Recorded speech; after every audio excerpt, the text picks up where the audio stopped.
آبا تمہیں خوف خدا کی وصیت کرتا ہوں، بلکہ دنیا طلبی سے بچو، اگرچہ دنیا تمہارے گرد چکر لگائے۔ اس چیز پر افسوس نہ کرنا جو تمہارے ہاتھ نہ آ سکی۔ ہمیشہ حق بات کہو اور اس جہاں کی جزا کے خاطر کام کرو۔ ستمگروں سے ہمیشہ لڑتے رہو اور مظلوموں کی مددگار۔ تمہیں اور اپنے تمام فرزندوں اور عزیزوں سے اور ہر اس شخص کو وصیت کرتا ہوں جس تک یہ میری وصیت پہنچے، خدا کا خوف کرو، خدا کا خوف۔ اپنے کاموں کو منظم رکھو اور ایک دوسرے کے درمیان صلح اور آشتی سے کام لو، کیونکہ میں نے تمہارے جد صلی اللہ علیہ وآلہ وسلم سے سنا ہے کہ فرمایا لوگوں کے درمیان صلح کروانا سالوں کی نماز اور روزے سے بہتر ہے۔ خدا کے لیے یتیموں کا خیال رکھنا، انہیں کبھی بھوکا اور کبھی سیر نہ چھوڑنا اور انہیں کم نہ سمجھنا۔ خدا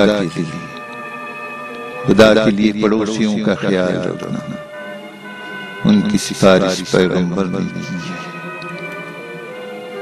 اور بارہا ان کے بارے میں فرماتے رہے، یہاں تک کہ ہم گمان کرنے لگے کہ شاید ارث میں بھی ان کا حصہ قرار دیں گے۔ خدا کے لیے قرآن کا خیال رکھنا، ایسا نہ ہو کہ دوسرے لوگ قرآن پر عمل کرنے میں تم پر سبقت لے جائیں۔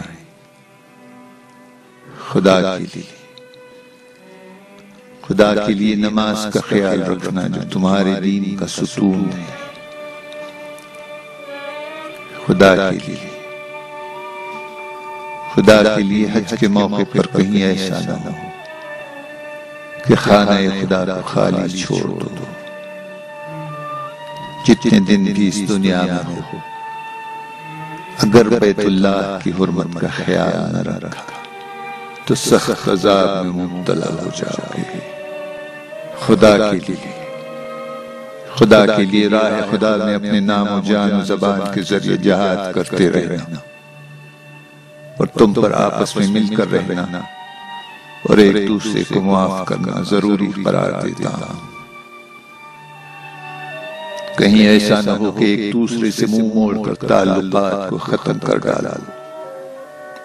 امر بالمعروف و نہی عن المنکر کو ترک مت کر دینا، ورنہ بدترین لوگ تم پر حکمران ہو جائیں گے۔ اس وقت تم دعا کرو گے مگر دعا قبول نہیں کی جائے گی۔ اے اولاد عبد المطلب، میں مسلمانوں کے خون میں تمہارے ہاتھوں کو آلودہ نہ دیکھوں۔ یہ کہتے ہوئے دکھائی نہ دینا کہ امیر المؤمنین کو قتل کیا تھا۔ جان لو کہ میرے قاتل کے علاوہ کسی کو میرے بدلے نہ مارنا، اور دیکھو اگر میں اسی ایک ضربت میں مر گیا تو اسے بھی ایک ہی ضربت لگانا اور اس کے ہاتھ پیر اور دیگر اعضاء کو نہ کاٹنا، کیونکہ میں نے رسول اکرم صلی اللہ علیہ وآلہ وسلم سے سنا مردہ کے اعضاء و جوارح کو مت کاٹو، اگرچہ وہ مردہ کسی پاگل کتے کا ہی کیوں نہ ہو۔